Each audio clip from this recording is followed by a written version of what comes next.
in terms of his 2050 soon enough, looking at all the statistics and the numbers, it really feels like an alarmingly fast rate at which the wall for global warming is coming closer. Hey, hello again. I'm George Leopold. This is the Ojo Yoshida Report Dig Deeper series sustainability edition. I'm here with Junko Yoshida, and we're going to sort of wrap up our months-long conversation with the companies that have been leading the charge on the sustainability of semiconductor manufacturing. We've talked to Applied Materials, Intel, the Belgian R&D group, Imec, a couple of other suppliers. They seem to have a sort of a general plan of what to do. We're talking about net zero by 2050, and of course, one of the questions is that going to be soon enough? One of the key moments was Intel hosting a sustainability summit a couple of weeks ago. They had suppliers there, and they're sort of trying to get everybody on the same page, but it turned out that they discovered that 50% of the attendees don't even have a roadmap for sustainability. So we see that as a problem. And the other thing is we're highlighting this issue because we want to try to hold the strategic semiconductor industry accountable for not just talking about this, but actually taking concrete actions, because the planet's in trouble and we have to do something, and we have to do it soon. Yeah. So, Junko, what's your take? Yeah, this was actually quite interesting because as we try to do this wrap up episode at the very end of the series, our motivation was that, okay, we heard all the key players, what their plans are, but what really is the next step the industry needs to take? And this, we're talking about semiconductor manufacturing. Actually, while we were running the series, it really dawned on me that people don't say this out loud, especially in the semiconductor industry we cover, is that the semiconductor industry manufacturing is actually very dirty. I mean, it's so much needs to be done, not only for the CO2 emission, but also the chemical use. There's a lot of issues involved. Well, thanks to the semiconductors, we are seeing the advancements of society, but at the same time, there's a price to be paid. And I think certain companies are making a lot of efforts. But one thing I tell you, you mentioned the Intel Sustainability Summit. I happened to be in Santa Clara when that was happening. I was attending another event by actually Synopsys, and I peeked at it, and I realized that this is actually something in a way, because probably several years ago, Intel was one of the first, leading companies to make a point that we really need pay attention to the sustainability issues, right? Mm-hmm. But it's, Intel used a terminology called, this is a team effort. I don't particularly buy that team effort, description, but I think they are right in a way that one company doing things right is not making this industry sustainable. It really needs everybody get involved. Yeah. And that was the biggest message that I took away from this series. Yeah, collaboration and transparency. And we should note that we talked to Moshmi Bhatt at SEMI, who's leading that effort, and she's sort of the go-to person on all of this and trying to get everybody on the same page. And I think she was probably advanced the issue farthest by talking about things like they call the recycling materials circularity, and that's, you're going to have to find alternative chemicals, and it's clear that there will be trade-offs in terms of yield and cost and performance if you do that. And the folks from Intel were saying that, well, we have to we have to prioritize how we're going to do that. We have to get this sequenced in the right order.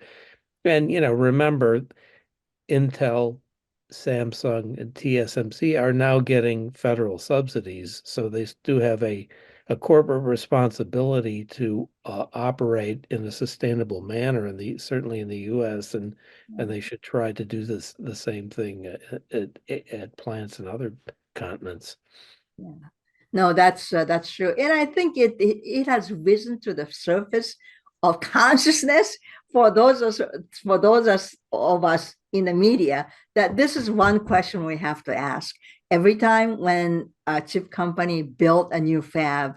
Sustainability is one of the key questions we need to question, and I think that's something that I learned actually from running Yeah. this. How are they going to bake this into, well, boy, I think Samsung, TSMC are now talking about 3 new fabs total now that they've got federal funding, and Yeah. Intel's upgrading fabs and building, of course, building in Ohio. So, what are the details? How are they going to bake this into their operations Yeah. going forward? The other thing, and obviously there are skeptics here, and some of the skeptics wonder precisely where they're getting the energy to run their new fabs. And we're not talking about carbon credits, but there is something called renewable energy credits, and it isn't clear exactly how they account for where they're getting their energy from, if they are in fact getting it from renewable sources. And there's been some research that questions how much renewable energy they're actually using at this point. So that's another issue we're going to keep an eye on. Yeah. All right. Very good. But I Okay. think our next chapter is, I think we got to be on to the chemicals, don't you think? Oh yeah. Yep. Yeah. Yep. That's gonna be a very hard decision for them, and that's going to affect their bottom line. Yeah. They've all sort of streamlined their operations for the highest efficiency. Well, they're clearly something's gonna give there, so they're gonna have to make some decisions and do it in the right Yeah. order. It's not like doing the right thing theme here, especially when it comes to the chemicals, because even if you have all the intentions to do the right thing, in fact, they haven't found the replacement chemicals. And Hmm. that's a problem because it actually stops all the operations if you Yeah, keep right. certain chemicals. Right. So that's Yeah. really hard problems to solve. Mhm. But I'd like to see the technology advancements. I mean, there are people who are looking at this, hard and deep. So I think that's one of the things Mhm. that we'd like to pay attention. Yeah. Yeah. And I guess the last thing would be, how do you get buy-in and how do you convince your suppliers that there's a return on this investment? Because, these guys think on a quarterly basis, and we're talking about a decades long commitment. So, Yeah. So the companies like Intel in this case was kind of a exception because as we talk to them, they are talking mhm. about no, this has been going on how many years? Like a Yes, decade, and they right? they claim since the 90s that they Right. put out their first sustainability reports, right? Yeah. Yeah. So that's like way out there, but most of the companies are not even there. I mean, their conscious level is going up, and I think Marshmi herself said that well, there's a night and day difference between a few years ago when this whole sustainability for semiconductor manufacturing was just a PowerPoint. Hmm. Now it's not, right? So the buy-in is there, but still they have to develop. Each company has to come up with its own roadmap, and that's seems to be something that I was surprised. Only 50% of the companies have the roadmap, Yeah, right? yeah. No, that's a disturbing metric. Yeah. So I just, to wrap up, I mean, my bottom line here is that I've tracked a lot of the diplomatic efforts and all of the Paris Agreement and all of the many COPs, and it seems like a lot of it is just a lot of people who fly on their own personal jets to exotic locations and talk for a week and put out a report, and not much changes. I mean, average global temperatures keep going up. So it just seems to us that maybe the way out of this mess, this man-made, this human-made mess, is technology and the appropriate application of technologies. But of course, in the end, the solution is up here. Technology is a tool. I mean, that's the theme of the Ojo Yoshida report, and that's what we're going to keep pursuing. So we hope this has been illuminating for our readers and viewers, and we're going to continue tracking semiconductor manufacturing and sustainable manufacturing in the near term and the end of the future. Yeah, and I would like to thank companies who participated in this podcast. I think they shared really, sort of they open up and gave us not just talking points, but what they think that needs to happen. So I think that conversation needs to keep going, and we look forward to talking to more companies.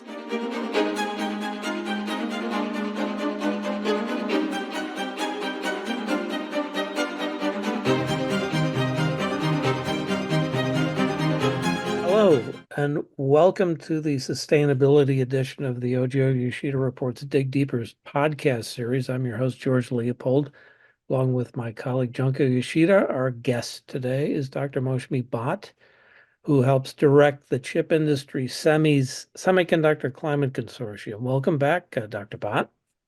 Thank you. Glad to be here, George. Yeah, so as the chip industry is transitioning to this renewable energy push, and that gathers momentum, can you update us on where the chip industry sustainability efforts stand, and can you identify some concrete examples of progress in areas like energy and waste reduction, recycling, alternative manufacturing materials?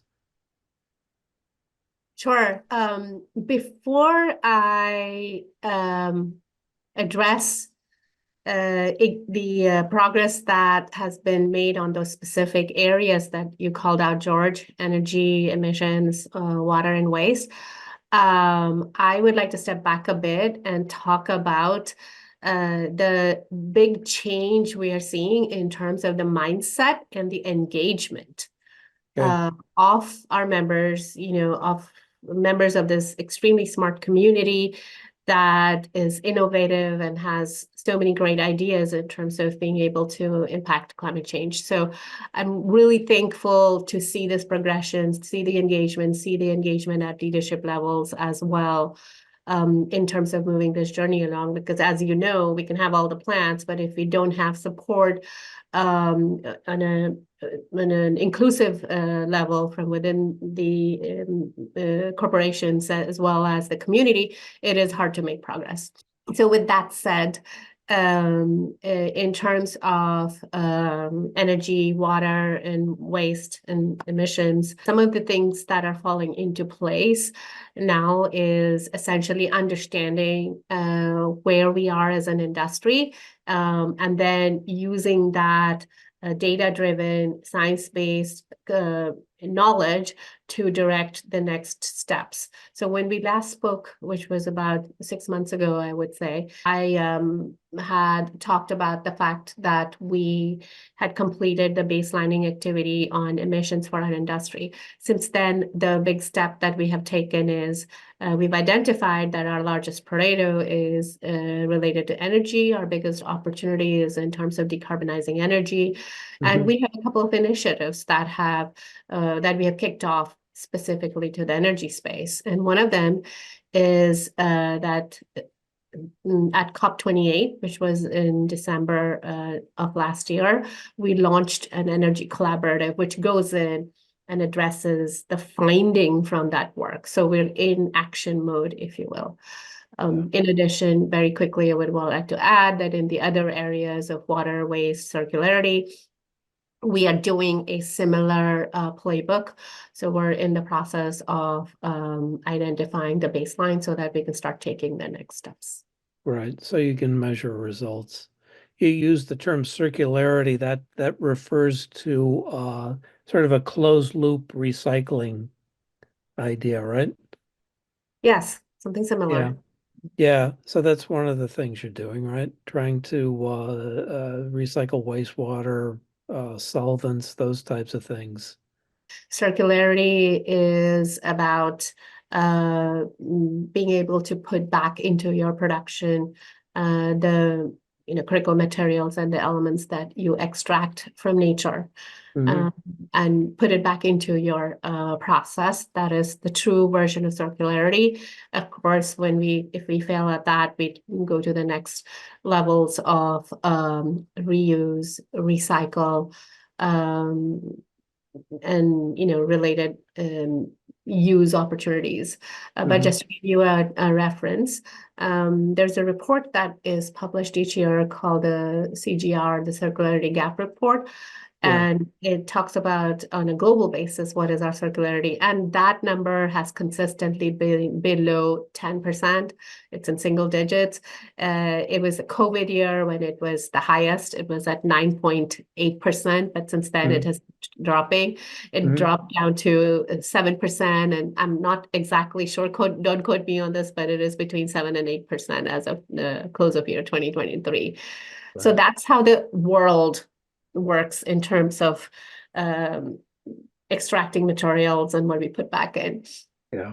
But we're trying to get that view for our industry. We suspect that the burden that we put is on the natural resources is high because of our requirement on high precision, clean, ultra clear, ultra clean material usage.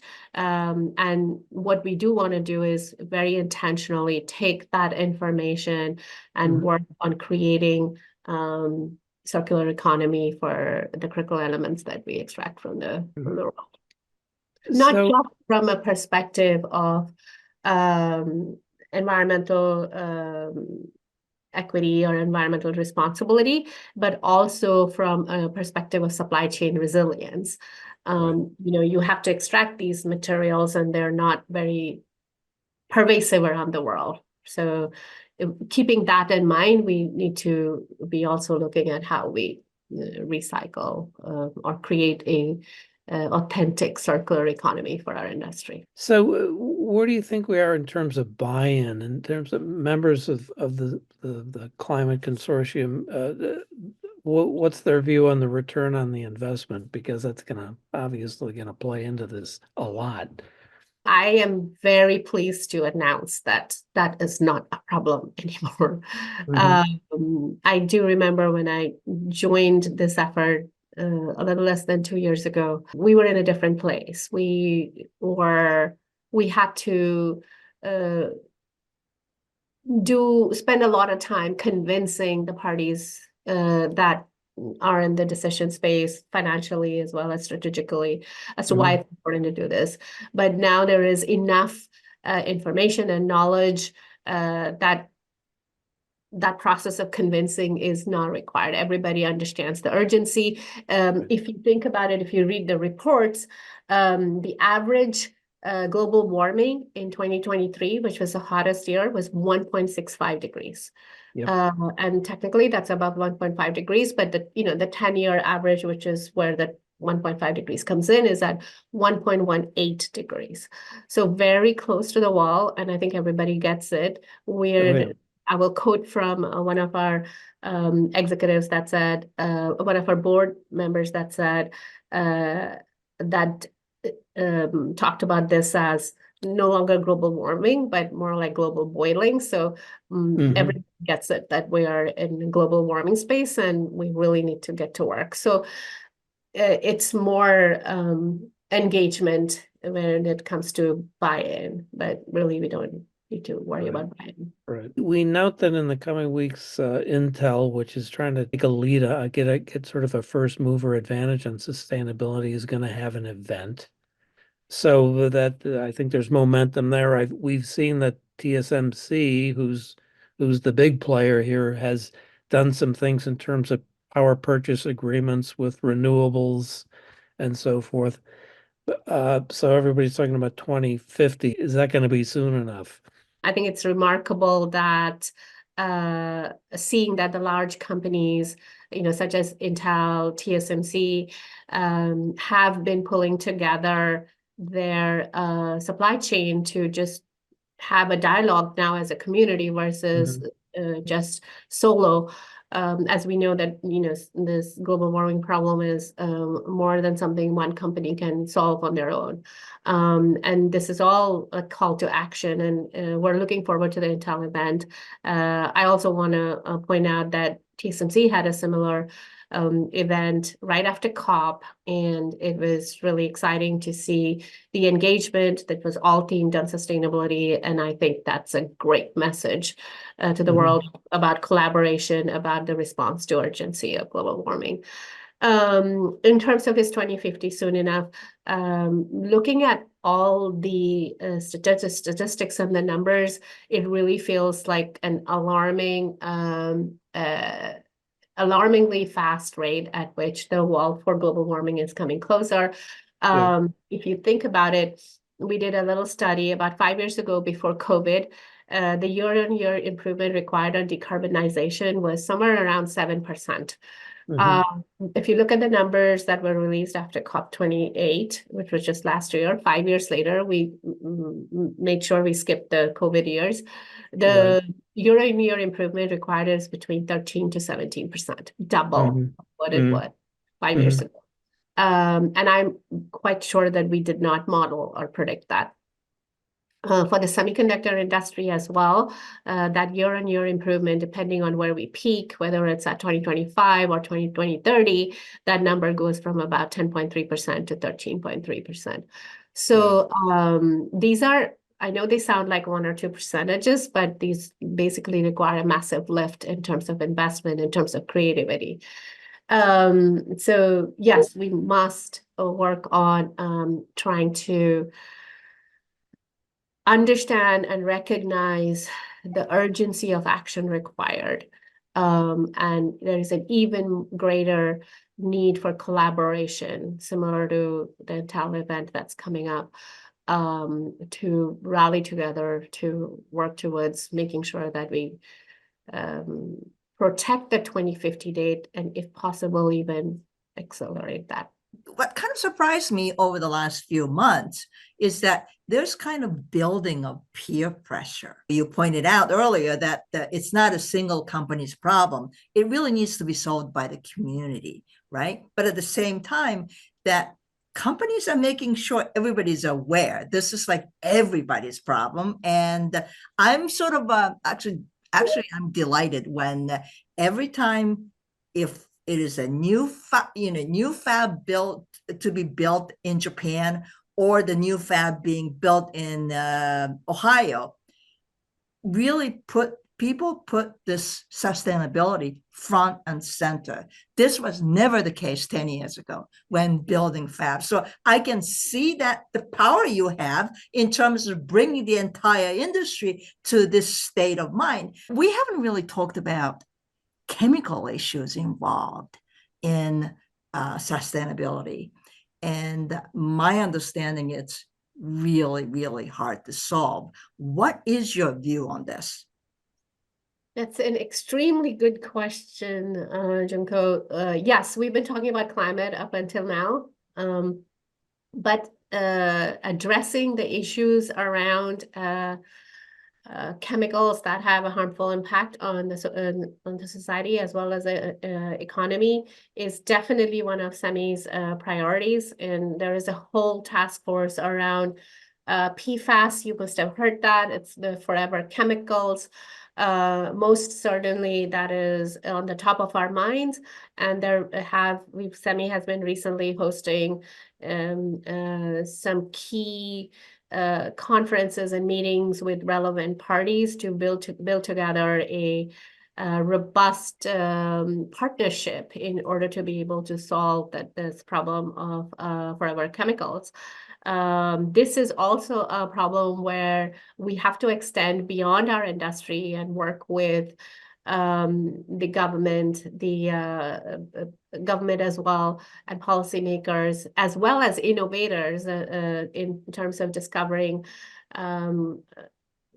safe substitutes or manage discharge of these chemicals in a safe way. So it is definitely on top of our minds, and this is what we refer to as sustainable manufacturing, because sustainability is not just about environmental stewardship, but it is also about stewardship towards the society and humanity. So that's definitely a big topic as well. That, in addition to the fact that I talked about in reference to circularity, we use materials and chemicals that have never been used before, and each generation of technology node uses more and more exotic material elements from the periodic table. Now, when we extract these materials from the earth, we also are not sure about the amount of reserve for it, right? What's the supply there? Is this the last piece of supply? Do we have to go to Mars to get helium very soon? We have to be thinking about those items as well. So there is definitely a focus around making sure that we know and project and model the supply of critical chemicals that we use. And by the way, not just the semiconductor industry that's going to be stressing this chemical usage topics. It's also, batteries. The green economy is going to require a lot of chemicals, which also would have that same stress. So as we transition from the fossil fuel economy, which we've got so good at, towards a green powered economy, it's going to require a whole slew of new chemicals, which we have to be able to project and make sure we have a supply of. We're probably approaching peak lithium, so the only way to maintain supply is to recycle. And I think those first Tesla S batteries are now running out, and they're probably going to start recycling them. That's exactly it. So we have to build sustainable supply chains there as well. But at the same time, I think I heard one analyst was saying that, well, we hear about gigafactory, right? Gigafactory of this and that, but we haven't heard the giga recycle centers for those batteries.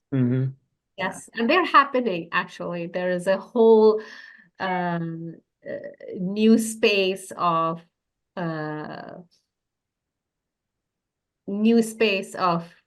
recycling startups and circularity-based startups that are there. It's really great. We just have to make sure that we look ahead and find them and promote that space. But you're right. The green economy has been creating so many other related opportunities of interesting sectors for which is great, right? We typically, when we think about cutting over to a green manufacturing or green powering, or when we think about climate equity, we think of the investment that needs to go into that, right? But on the contrary, it actually creates several new opportunities and several new skills that are required from our workforce, and it creates a whole set of new jobs, green jobs, if you will. That's a positive note. Yeah. And, just to leave you with some statistics, the global green jobs required today is 22 million. And the rate at which green talent is coming through is much slower than the rate at which we need green jobs. So, yeah, that's a good and interesting problem to have. Okay. Well, Dr. Moshmi Bhatt of Semiconductor Climate Consortium, it's good to talk to you again, and we wish you great success in pushing these initiatives. It's critical. Thank you, George, and thank you, Junko. Appreciate the opportunity. Thank you. Thank you. When people claim net zero, when they claim, hey, we got to get to 0% carbon emission, this is something that requires all everybody in the ecosystem to come together. Hello again, and welcome to the Ojo Yoshida Reports Dig Deeper podcast. This is the sustainability edition. Try saying that 3 times. Along with my colleague Junko Yoshida, I'm your host, George Leopold, and our guest today is Keyvan Esfarjani, an Intel Corporation Executive Vice President and Chief Global Operations Officer. And most importantly for this discussion, he's the General Manager for Intel's Foundry and its supply chain operations. Welcome, Keyvan. Thank you. Pleasure to be with you. So among the sustainability issues that Intel has identified is that there seems to be plenty of, within the chip industry, plenty of discussion about the need for reducing carbon footprints and greenhouse gas emissions. But so far, it seems that there's not much in the way of a consensus on next steps. And it seems like Intel is clearly in a position to lead here, and you've called the industry's sustainability initiatives a team sport. So what progress can you report following last week's sustainability summit? Yeah. Great question, George. When we say supply chain, certainly from Intel's perspective, it's really 3 elements, right? There is, of course, it's a resilient supply chain. Right. It has to be a trusted supply chain, and it has to be a sustainable supply chain.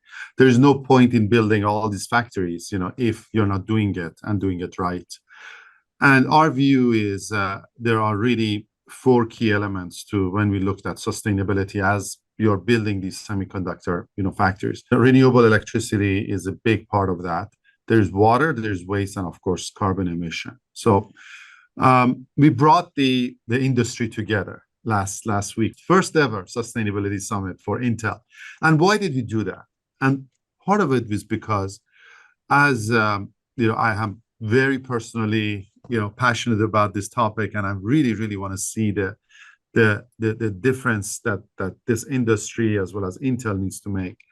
I see that because when people claim net zero, when they claim, hey, we got to get to 0% carbon emission, this is something that requires everybody in the ecosystem to come together. My scope 1, scope 2 is somebody else's scope 3, and their scope 1, scope 2 is somebody else's scope 3. We are like a chain that's connected together, and my suppliers have to support and meet their sustainability efforts, and their suppliers have to meet their sustainability efforts.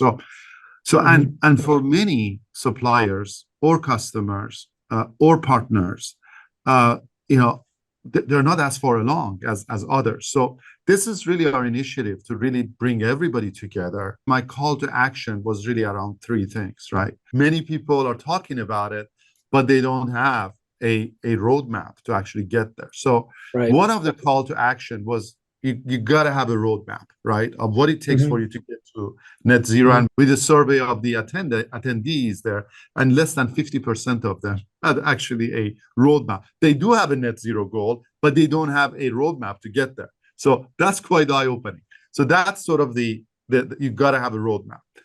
The other one is you have to have a measurable metric, right? If you can measure it, you can improve it. That's as simple as that, especially when it comes to the end products. I can easily measure, within Intel factories, how much carbon emissions I have.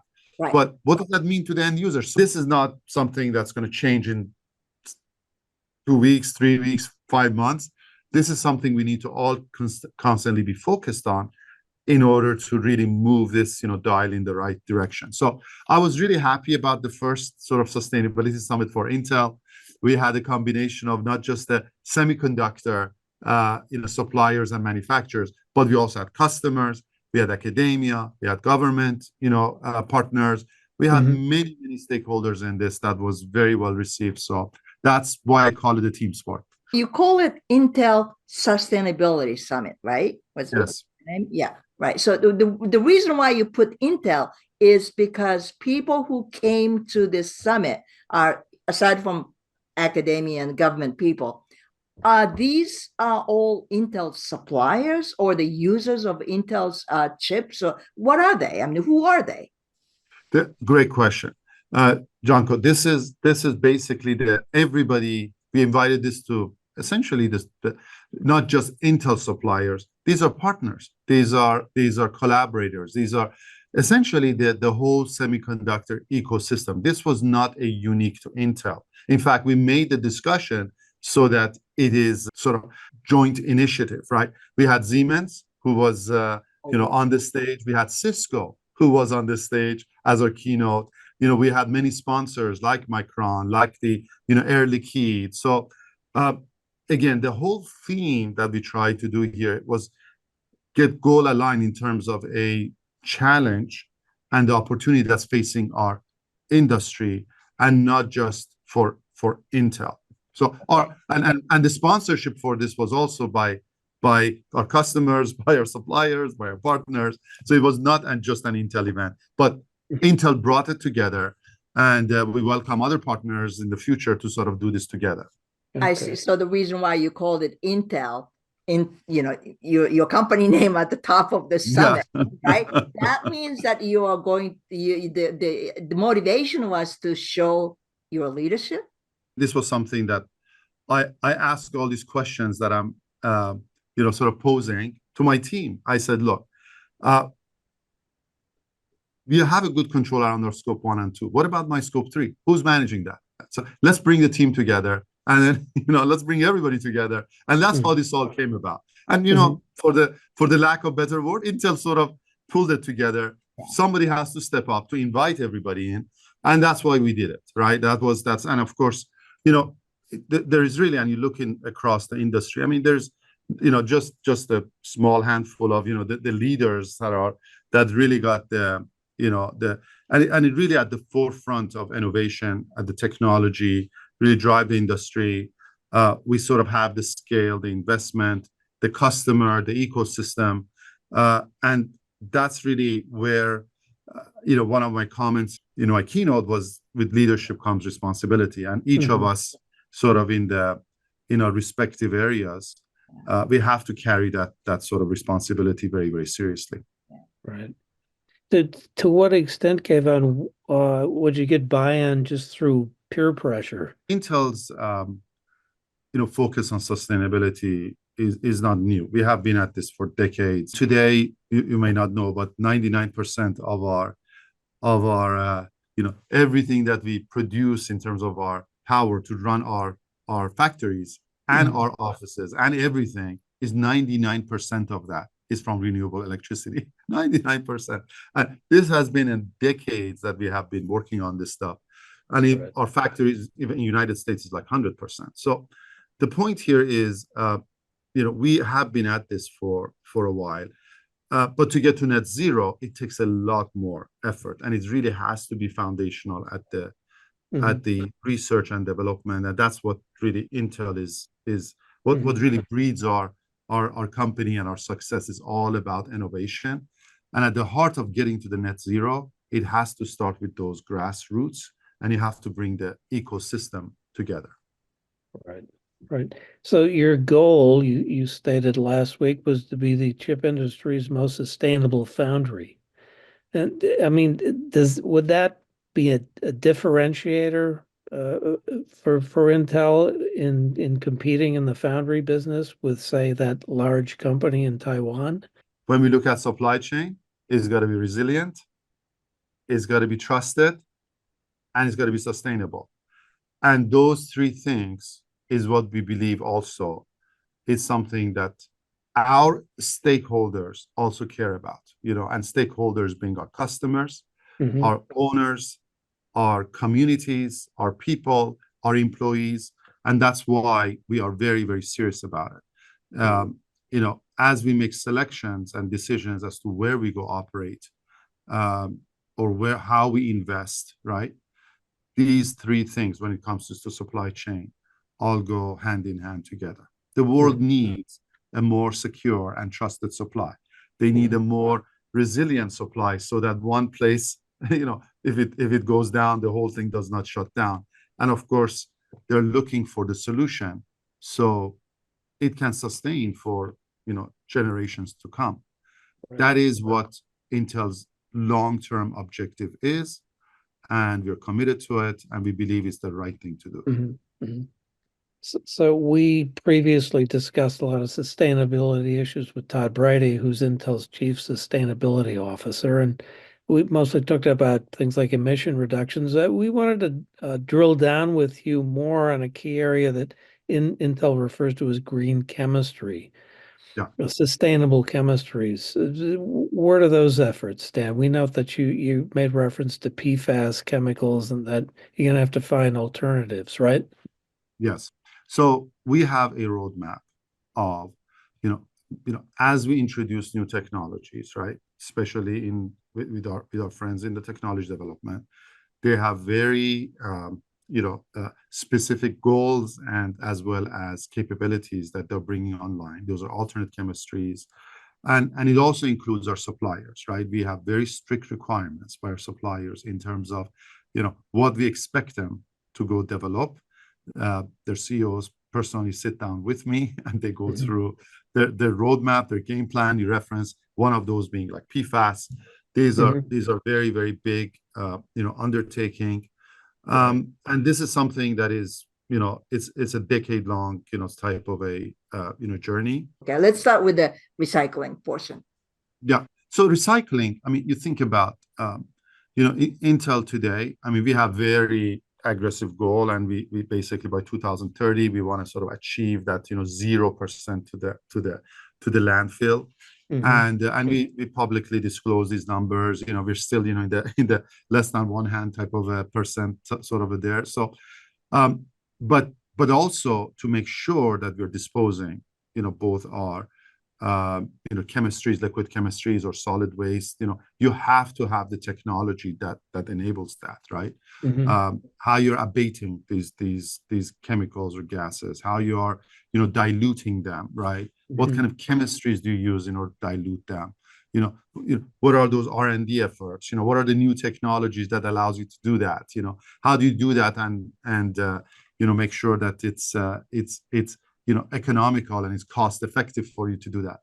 That is sort of the waste and recycling. Now, there's also, when it comes to water today, as you may know, as we build these mega scale factories, we also build a mega scale water reclaim facility right next to them. Not many other companies do that.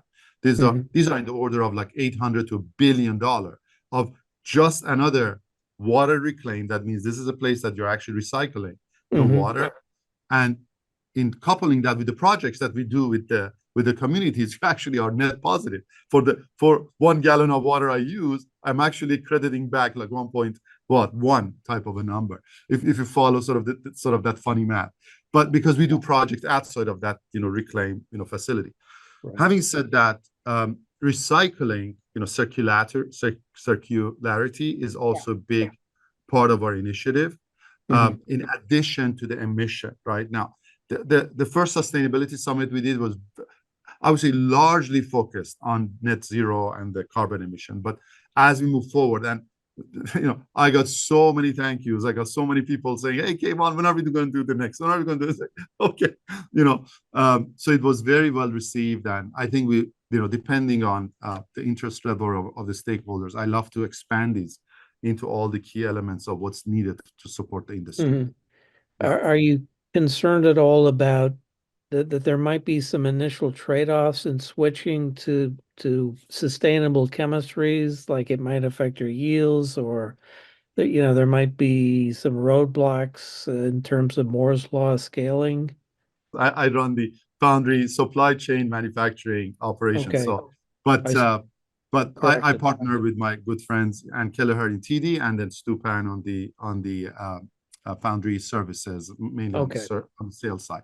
So that's how we organize. But having said that, I would say, in our world, right, it's an and function. You got to deliver Moore's law, you got to deliver the cost, and you got to deliver the sustainable results, and you got to deliver the quality. So, trade-off is one of those cuss words. When you're running the world-class operation like we do. So, and short answer to your question is no. We are not going. You got to deliver sustainable solutions without compromising quality.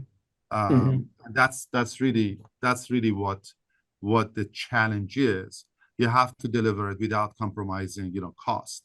If I put an abatement unit on each equipment, right? And if I have to put these things that optimize, we're talking about billions of dollars of incremental capital that's needed, which obviously we know is not even feasible, let alone, even if I can pay for it, who can even supply, all of this, for mega scale of the growth that's needed in the foreseeable future. But when you say trade-off, something's got to give. I mean, you can't do all of them at the same time. How do you manage that? Again, trade-off is an interesting, it's an interesting variable in as you're sort of driving. You have to prioritize. There's no question about that. And to me, it is not to say, hey, let me. The goal is clear. You got to stay on the Moore's law, right? And you got to do it while you are delivering your yield, and you got to deliver it in a sustainable way. That's the aim. Now, what you prioritize in that sort of journey, like how you get there, how you pace your teams, which projects you take on, which hills you climb first, then the next hill, because that's where the journey, that's where the duration comes in, because you cannot do this overnight, right? Right. This is where I would say, it's not about compromise. It's about how you're pacing yourself and how you're prioritizing it, just like any other project. I see. That's a very interesting balancing act. Let me ask you this: since you are responsible for the, you're also the chief operating officer, what kind of budget do you have to run this? It's easy for any company to say that we have to do the right thing. Of course, everybody said that, nods their heads and says, "Oh yeah, we got to do the right thing," but it needs money. Yes. Intel invests significantly in this area. I'll give you numbers, right? Like for every one of those factories you hear about, let's say I'm building in Ohio, right. two factories there, that gets coupled with a water reclaim facility. Same thing in Germany, Arizona. Each of those water reclaim, just for their recycling of water, is $800 to $1 billion. Okay, 800 million to $1 billion. So we're talking about just on water alone, right? I talked about waste, right? Just last week I signed over $120 million of POs just to handle the waste that we make sure it doesn't go into the landfill, right? We are paying all those incremental costs, so we make sure we are environmentally sustainable and supportive, because somebody has to carry this discharge. I don't put it all in my backyard, right? So I gotta pay carriers and suppliers to be doing that.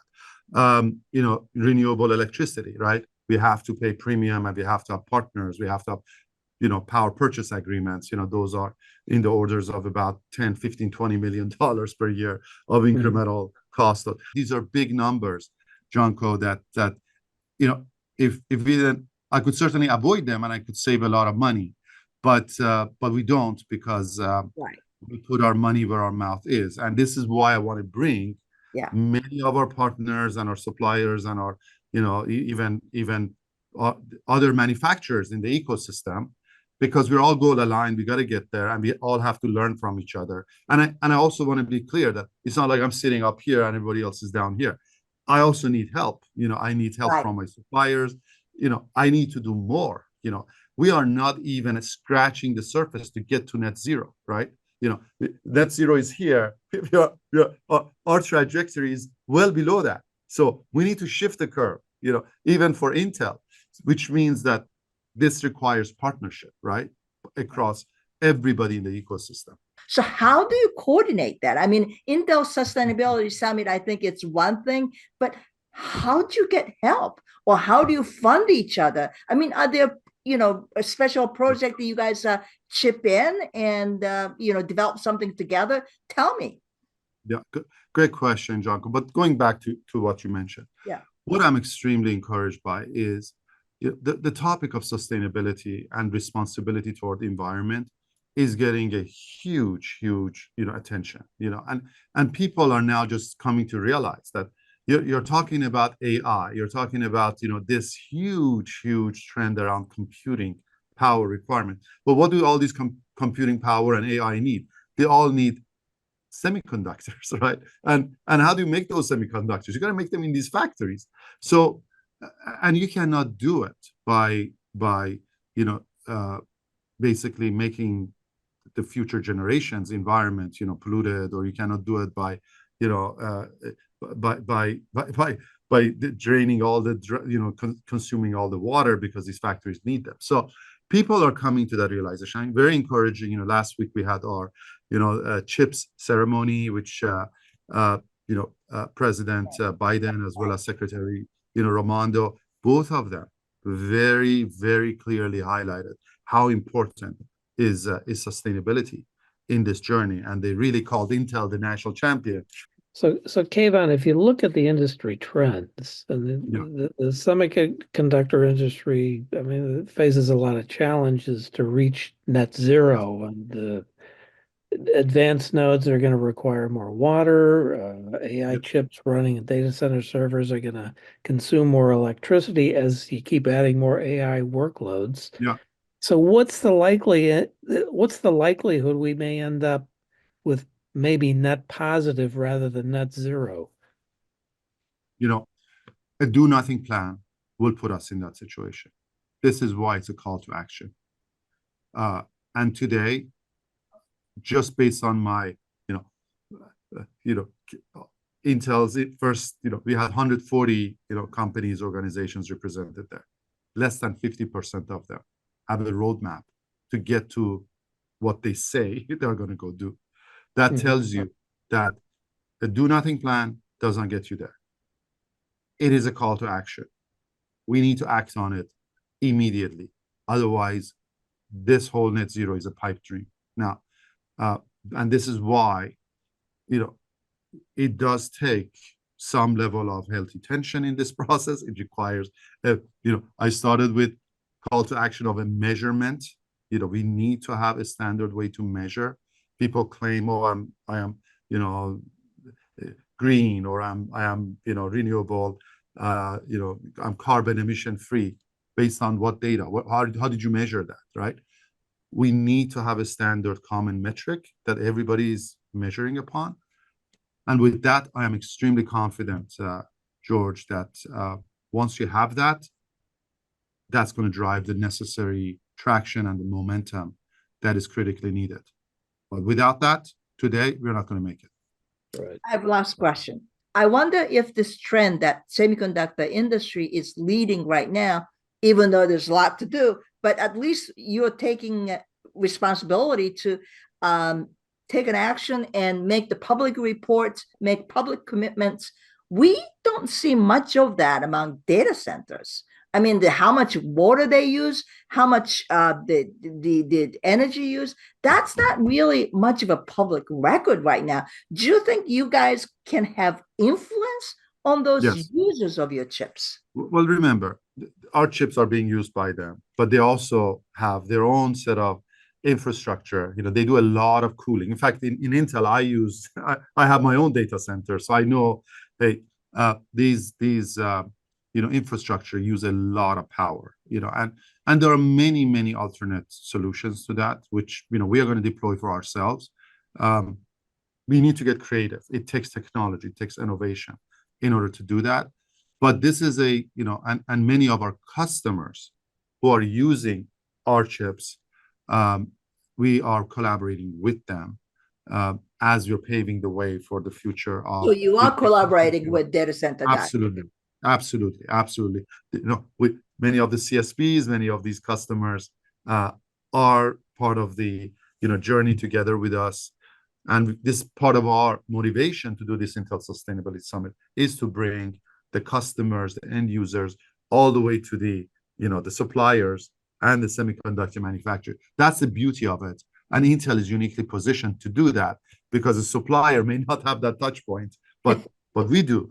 That's why this is sort of, becomes important, and neither one of them can really connect, but this really helped bring, when you're talking about product carbon footprint, right? You want to hear from the end user, from the customer, what do they care about versus not what the person making the equipment, thinks is what it should be. So those dialogues and those debates, and I personally went to some of the discussions in the workshops. People are getting down to the very technical discussions, and we have this methodology called PAYA from MIT that we brought on board.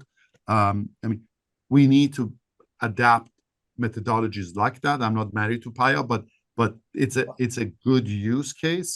We need to support it. Others have to sort of bring on their solutions, partner with PAYA. But that's what it takes to sort of bring those data centers, everybody sort of on board in order to really get to the common metric. Okay. Keyvan Esfarjani is the General Manager of Intel's Foundry and Supply Chain Operations. We appreciate your time today, Keyvan, and good luck with Intel and the industry's sustainability efforts. Thank you. Thank you, George. Thank you, Junko. Pleasure meeting you.